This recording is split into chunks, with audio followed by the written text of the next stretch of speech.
안녕하세요. 오늘은 부부가 잘 사는 비결 정말 있을까요?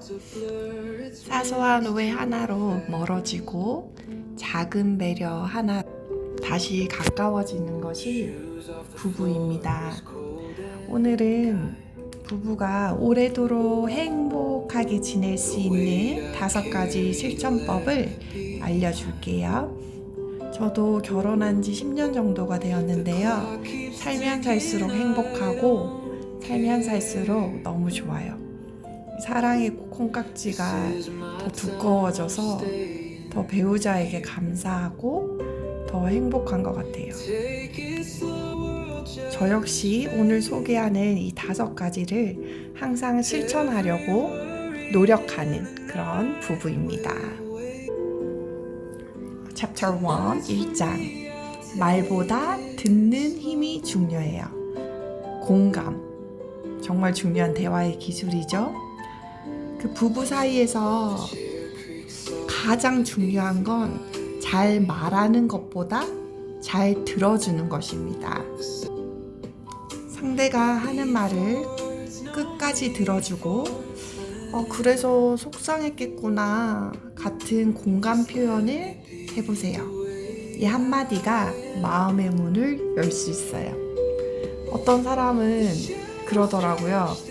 입은 하나고 귀가 2개인 이유는 말하는 것보다 듣는 것이 더 중요하기 때문에 듣는 것에 더 주의를 기울이라는 겁니다. 솔직히 서로 성향이 다르고 또 생각하는 방향이 다를 때 공감해 주는 게 쉽지 않을 수도 있어요. 예를 들면 아내는 굉장히 감성파예요. 남편은 소위 말하는 T, 너무 이성적이다 보니까 표현은 약할 수 있어요. 하지만 행동으로 보여줄 수 있죠.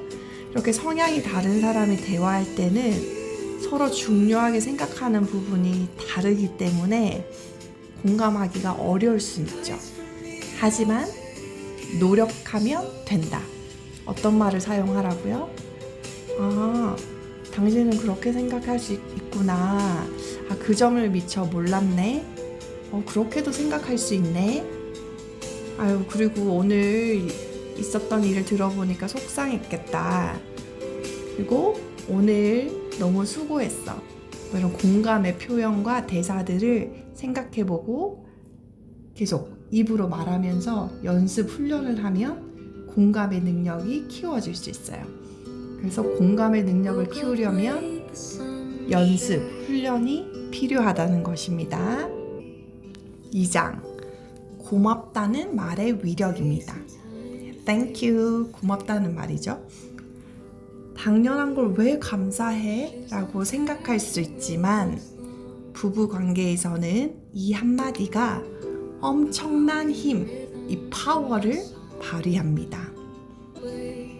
아침에 밥 차려준 것, 퇴근 후 무사히 돌아온 것, 아이를 돌본 것, 이런 작은 일에도 고마워, 고마워요를 아끼지 마세요. 그 말 한마디가 부부 사이를 부드럽게 만듭니다. 저희 남편은 고맙다는 말을 엄청 자주 잘해요. 밥을 차려줘서 고마워, 또 함께 시간을 보내줘서 고마워, 작은 일이라도 도와줘서 고마워. 이런 고마운 말을 듣다 보면 저도 남편을 위해서 더 도움을 주는 행동이나 말을 하고 싶고, 그리고 이 배우자를 위해서 하는 일들이 행복해요. 힘도 나고. 그래서 이 고마워라는 이 말의 힘이 굉장히 큰 것 같아요. 저도 남편에게 고맙다는 말을 자주 하기 위해서 노력. 3장. 다르지만 틀리지 않다. 차이를 인정하는 지혜가 중요해요. 성격도 습관도 표현 방식도 다릅니다. 결혼은 나와 다른 사람과 살아가는 훈련입니다. 훈련 연습이죠. 중요한 건 왜 너는 그걸 그렇게 해? 가 아니라 나는 이런 방식이 편한데 너는 어떤 방식이 편해? 라고 묻는 태도입니다. 내 생각을 강요하지 말라는 거죠. 서로의 차이를 이해하고 존중할 때 갈등이 줄어듭니다. 너무 내 생각이 옳아, 내 생각대로 하면 돼, 이런 생각을 가지다 보면은 배우자에게 내 생각을 강요할 수 있어요. 근데 배우자가 내 생각과 다를 때 그렇게 생각하는구나, 그 점은 좋네, 나는 이렇게 다르게 생각하는데, 이렇게 인정하면 되는데 왜 그렇게 생각해? 그거 틀렸어, 내 생각이 맞다니까 하면서 설득하려고 하다 보면 싸움이 되고 감정이 격해지는 경우가 있죠. 그래서 배우자뿐만 아니라 가족, 친구들에게도 의견이 다르다고 막 푸시하고 내 생각을 막 강요하고 설득시킬 필요가 없어요. 다름을 인정해야 됩니다. 근데 달라서 갈등이 생기는 경우에는 그 상대방의 의견을 물어볼 수 있죠. 왜 그렇게 생각해? 따지는 것이 아니라 그렇게 생각하는 이유가 있어요? 어떤 면에서 그렇게 생각해요? 라고 듣다 보면 이 사람이 살아온 과정 때문에 이런 생각을 할 수도 있구나. 이 사람이 또 이런 환경에서 컸기 때문에 또 이런 특성들을 가지게 됐구나 하고 또 이해의 눈으로 바라볼 수 있어요. 자, 함께 웃는 순간을 만들자. 여유와 유머 굉장히 중요하죠. 가정은 정색하는 공간이 아니라 하하하 호호호 웃을 수 있는 공간이어야 합니다. 너무 진지한 얘기만 또는 걱정거리만 또는 부정적인 얘기만 하기보다는 농담도 해보고 함께 재미있는 예능도 보고 또 손잡고 산책도 하면서 이런저런 이야기를 나눠보세요. 웃음은 마음의 벽을 무너뜨리고 다시 사랑하게 만듭니다. 배우자와 함께 있으면 배우자는 언제나 징징징 짜고 나의 말과 행동 항상 태클을 걸고 항상 지적하고 그러면 배우자와 함께 있는 시간이 거부감이 들겠죠. 그런데 반대로 배우자랑 있으면 칭찬해주고 유머 있어서 재밌는 이야기 해주고 또 즐거운 기억들이 많다 보면 배우자랑 있으면 너무 즐거워, 재밌어, 이런 기억 때문에 더 같이 있고 싶은 거예요. 자, 5장 하루 한 번은 손을 잡자. 스킨십의 힘입니다. 아무 말 없이 손을 잡는 거, 어깨에 살짝 기대는 거, 토닥토닥 해주는 거, 이러한 다양한 작은 스킨십은 말보다 더 깊은 사랑의 표현이 됩니다. 이 부부 사이의 거리감을 줄이고 정서적인 유대감을 높여줍니다. 결혼한 지 20년 됐는데도 신혼부부처럼 너무 재밌게 행복하게 사는 지인 부부가 있거든요.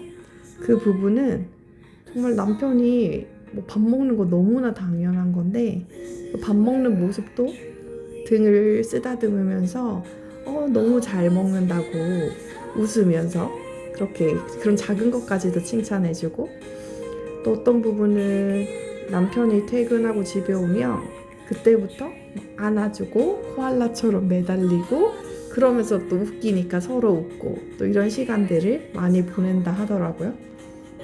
그래서 남편이 힘든 일을 회사나 이 힘든 일 때문에 지쳐서 집에 들어와도 그 아내가 항상 이런 따뜻한 스킨십, 좋은 기억을 많이 줬기 때문에 아내만 보면 자동적으로 입꼬리가 올라간다고 말했어요.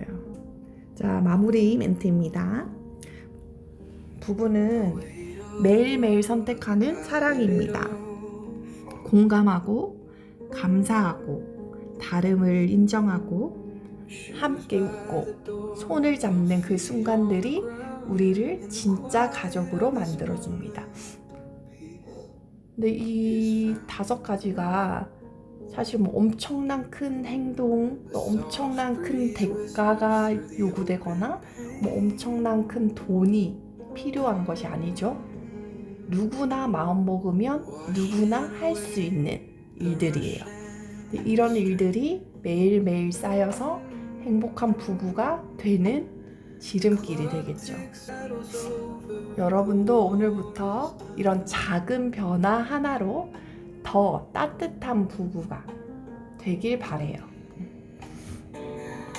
자, 부부가 잘 사는 노하우 5가지 복습입니다.